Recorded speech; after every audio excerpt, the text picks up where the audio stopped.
More than a month ago, we began the Disneyland Paris 2040 project, an armchair Imagineering series where we fill the countless areas reserved for expansion in both parks, the hotel area, Disney Village, and eventually the entire eastern side that is still fields of nothingness. In Part 1 and 2, we completed the Disneyland Park with many new additions, from a Star Wars land to villains. Today, we'll go next door to the second park, Walt Disney Studios. To keep things realistic, I have a set of rules we need to follow. First of all, the expansions and transformations have to make minimal financial sense. Secondly, it has to be something the Walt Disney Company would invest in, meaning we'll have to work with IPs and others. In third and last place, they need to have logistics in mind, from backstage buildings and infrastructure to connections and roads. It's also important to note that we'll go around with no timeline in mind. I do have an opening timeline for each of the additions and changes, but to keep things realistic and easier to follow, that will be shared later on. With that out of the way, Walt Disney Studios is currently under a massive transformation, which gave this whole project a different and, dare I say, more interesting feel. We'll start with world premiere, Worlds of Pixar, Avengers Campus, and Adventure Way, and make our way around the lake in the future. Make sure to tell me your own ideas down below and what your opinions are on mine. So, without further ado, let's dive into Part 3 of Disneyland Paris 2040. Walt Disney Studios has an identity problem. It doesn't know what to be. Originally, it was a look behind the curtain of Hollywood productions, but it was done on the cheap, and that translated massively to the park. Several small expansions soon came, with Toon Studios bringing Crush's Coaster, Toy Story Playland, the Ratatouille area, Place de Remy, and even Tower of Terror, which was only added years after the park opened. Avengers Campus replaced the backlot, and a major expansion is nearing completion, one that has an Art Nouveau architecture style and resembles the Paris World's Fair, alongside a Frozen and Lion King lands. So the park does not know what to be, and Adventure World is a mistake of a name, being not only confusing, but also incredibly generic. That's why our first order of business will be renaming it to Disney Hollywood Adventure. It still takes off the adventure name Disney apparently really wants, connects it to both Hollywood and the different Disney worlds from their movies, and provides an easy, distinct name with Hollywood. As with any movie, we begin our cinematic adventure in the studios where they're produced. The Disney Studios land acts as the gateway to the park. Front lot has always been one of my favorite parts of the park, and it remains very similar to what it is today, except with a few improvements to the stores, the addition of a couple more gates, and a new background music loop that pays homage to iconic Hollywood productions. Studio One, now world premiere, is getting a major makeover, and one that is looking like it's going to be incredible. So I won't change much here, just like Disney won't for a long time. Except again with some improvements to the store, which looks quite bare from 2 meters upwards. The Grand Disney Theater, the huge Disney Studios facades, and the Hollywood Gardens all remain as is. As you leave the building, World Premiere Plaza comes into view. Once again, not much changes here at first glance. The works currently happening are transforming this place. However, if you look behind the new trees, Animation Celebration has received a major makeover, now looking like the Carthay Circle Theater, fitting a lot better with this Hollywood meets Broadway land. Inside the theater, a new show is playing using that very unique layout of changing the room to keep up with the story. Walt's Pencil is a completely new immersive experience show that pays homage to the art of animation and some of the most iconic Disney characters of all time. It's a mix of incredible state-of-the-art technology and a few live actors, with a lot of projections and clever effects to achieve a truly immersive experience. The idea is that Walt left his desk, where the magical pencil that drew the most famous characters is. Mickey makes his way to the desk and starts drawing with it, not realizing that everything he's drawing will come to life. Long story short, it begins with everything going well. Mickey draws several characters that move around and interact with the room. However, things start going downhill when by accident the pencil passes through a drawing of Pete. Havoc breaks loose, and only with the help of the audience is Mickey able to revert everything by erasing the villains, just in time before Walt coming back to his office. I think this could be a very fun show that brings classic characters to the spotlight, something that's missing from the park. The rest of World Premiere Plaza is very similar to what it will look like in a few months, but there's another major change happening here in the form of Mickey and Minnie's Runaway Railway. Still keeping in theme with the rest of the land, a new theater appears, one that's inspired by Disneyland's El Capitan theater, but less cartoony. The experience up until the ride itself close resembles Disneyland's version of the attraction, with that amazingly themed queue filled with cartoon props. But when it comes to the ride, I had a few options. Either keep it the same or change it to a European version, filled with all kinds of famous European locations and landmarks. If it were up to Disney, a copy and paste would be the most likely option, and to keep with the second rule, that's what I did, with the exception of one scene based off one Mickey short, Croissant de Triomphe. The episode all about Paris, where the mouse couple is in the City of Lights, which replaces the busy city scene in the dance class. This would allow it to be unique to the park while also keeping the costs down. In the plaza area in front of Runaway Railway is a new fountain in the middle and a stop for a new transportation attraction, similarly to the different cars on Main Street, bringing you from the entrance to Central Plaza. The Hollywood cars will do the same, but from World Premiere Plaza all the way to the end of Adventure Way just by the lake. These cars are inspired by classic Hollywood cars, not only bringing another detail that adds to the storyline of the land, but also giving you the experience only the stars could get. Tower of Terror gets changed to Guardians of the Galaxy. No, I'm just kidding, I'd never do that, although some changes need to happen, like the covered queue that Disney promised long ago, and a change to the ride, removing the latest update where nearly every Twilight Zone reference was taken out while focusing on the little girl. The random drop sequences are great, and they should remain, but we need to bring back Rod Sterling in the elevator. Let's now leave World Premiere and make our way to Worlds of Pixar via Nemo's Sea, the brand new Nemo-themed area. Toon Studio was always very disjointed, nothing went together, and this area is where that is the worst, with Cars, Aladdin, Nemo, and generic Pixar all thrown together. Not anymore. First of all, separating World Premiere from Worlds of Pixar is a new large sign inspired by the famous Pixar Animation Studios one, but this time with the name of the land. Crush's Coaster, the main attraction of the area, has received a complete makeover, both inside and out. As you pass through the Pixar sign, Crush is no longer a big blue box, but themed to the Marine Life Institute as seen in Finding Dory.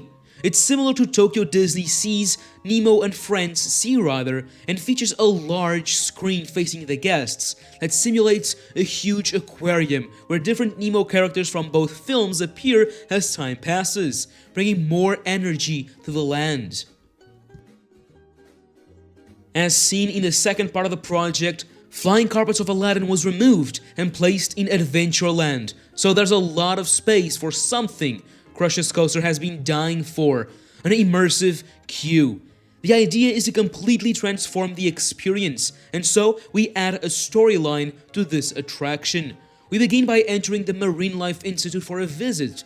The first part of the queue is highly themed and showcases all kinds of animated sea animals, giving edutainment a place in the park.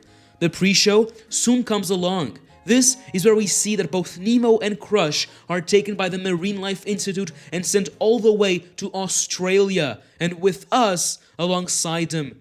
The pre-show ends with Nemo saying that we have to go back to the Morro Bay, and there's only one way to do so. via the Eastern Australian Current. Now in Sydney Harbour, we board the turtle shells and catch a thrilling lift back to Morro Bay. When it comes to the coaster itself, some changes have been made to handle a problem that's been there since day one: capacity. We begin by updating all the shells in order to connect two of them together and have that act as a coaster train, allowing for a bump in capacity on its own. Secondly, we expand the unloading and loading station outwards with new coaster tracks and a separate zone for unloading and loading with the help of a moving walkway, reducing the loading times even with the two cars tied together. The coaster experience is similar, but it all gets a major update with a lot more effects and projections, adding a lot to the experience. In front of Crush's coaster is a large building, themed to similar buildings as the one from Sydney Harbour inside the attraction. This is split in two. First is a brand new interactive show, Turtle Talk. This is a perfect attraction to place here, where Cars 4 Rally once stood, because it completes the Nemo mini-land, and it also acts as a replacement to Stitch Live that used to be where we placed Runaway Railway. A counter-service snack location themed to a marine life institute. Well, snack location can be found just by the coaster, selling all kinds of sea-inspired treats, and to its side is a large new store, still keeping the Nemo theme by taking shoppers to an underwater-themed area. Closer to the exit of this mini-land is the other side of Turtle Talk, a meet-and-greet location for all kinds of Pixar characters that don't fit in the other lands, reminiscent of the brick Pixar studios. This because just to its side is Pixar Street. It's the perfect solution for the backstage-looking area behind Animation Celebration. It's similar to Pixar Place from Hollywood Studios and connects that side of World Premiere Plaza, closer to Tower of Terror, to Worlds of Pixar incredibly well. When it comes to Place Remy, not a lot changes, although the Parisian facades are expanded to better hide the backstage costuming building and better immerse guests, just like new ones created behind the park fences and trees to the left. These are just the top of the buildings and are only added to better enclose the whole land that feels a bit one-sided. By passing through the Barrel of Monkeys, we come across Toy Story Playland. A few changes can also be seen here, but nothing major. First of all, we transform the small Barrel of Monkeys store into a meet-and-greet location, as it should have been from the start. And on the other side, close to Adventure Way, we add the incredibly looking Owl's Toy Barn from Shanghai Disneyland, creating an actual shopping location in the land that isn't closed more than half of the year due to its ridiculous size. Well then, let's go to the other side of the park now, to Avengers Campus, and see what's new over there. It became clear that Avengers Campus, while one of the best areas of the park at the moment, needed something more. An upgrade to Flight Force still needs to happen. It still doesn't draw that many crowds, and it's apparent the reason lies with it basically being a roller coaster in the dark where not much happens.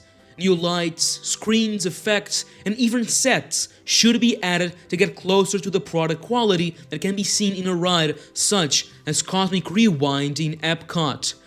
If we continue down the road, we eventually come across the brand new area of the campus, taking the place of the current Theater of the Stars.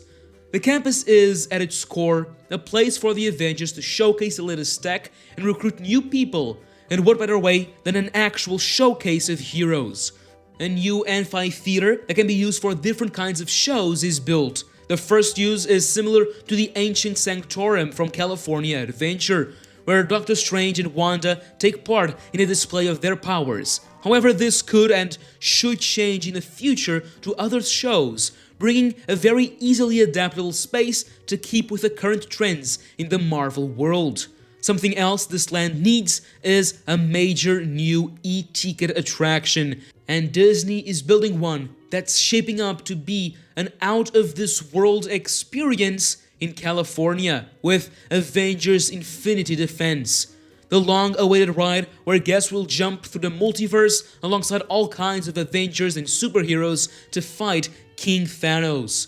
While I would be more than happy to see this ride being cloned here, I believe we could do something similar but different at the same time. Where in Disneyland is the Avengers HQ, a high-tech place filled with all kinds of suits, machines, and weapons, this being the place where guests join the famous superhero team, in Paris we already have an Avengers HQ with Flight Force, so replacing it is Paris Sanctum Sanctorum, a mystical building in the edge of Avengers Campus, filled with all kinds of magic and magical items.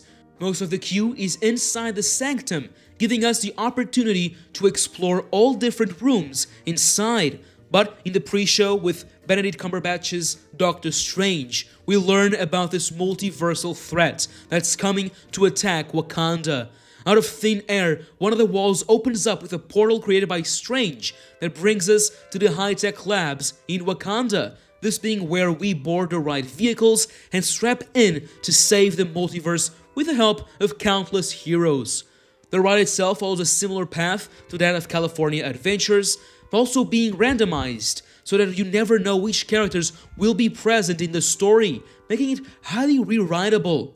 After defeating King Thanos, you make your way back to the Sanctum via an open portal in the unloading station, and back to the Parisian Avengers Campus.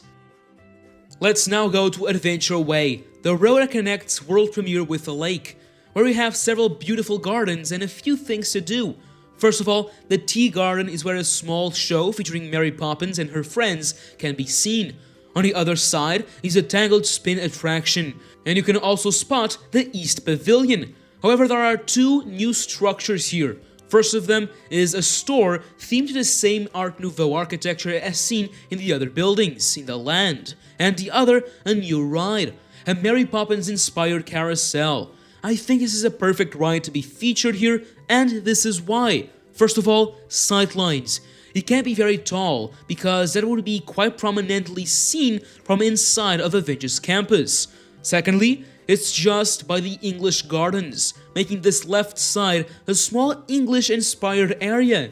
And thirdly, we removed two flat rides with a Nemo makeover, and so adding this one balances things out in terms of overall rides on this side of the park. And with that, part 1 is complete. We had a lot of changes, small and big, done today. From the Hollywood cars bringing you from one side to the other, the Crush makeover, Runaway Railway, and the massive Avengers Mystical Wars. Now, it's time for you to tell me your own ideas down below and what you think of what was shared here. Make sure to leave a like and subscribe as not to miss any of the many parts that are still to come. Next up, we'll fill the areas around the lake with new and exciting lands, including a rough layout of the Lion King land, highly inspired by the models we saw last D23 Expo. And now, as always, thank you for watching, and that's a wrap.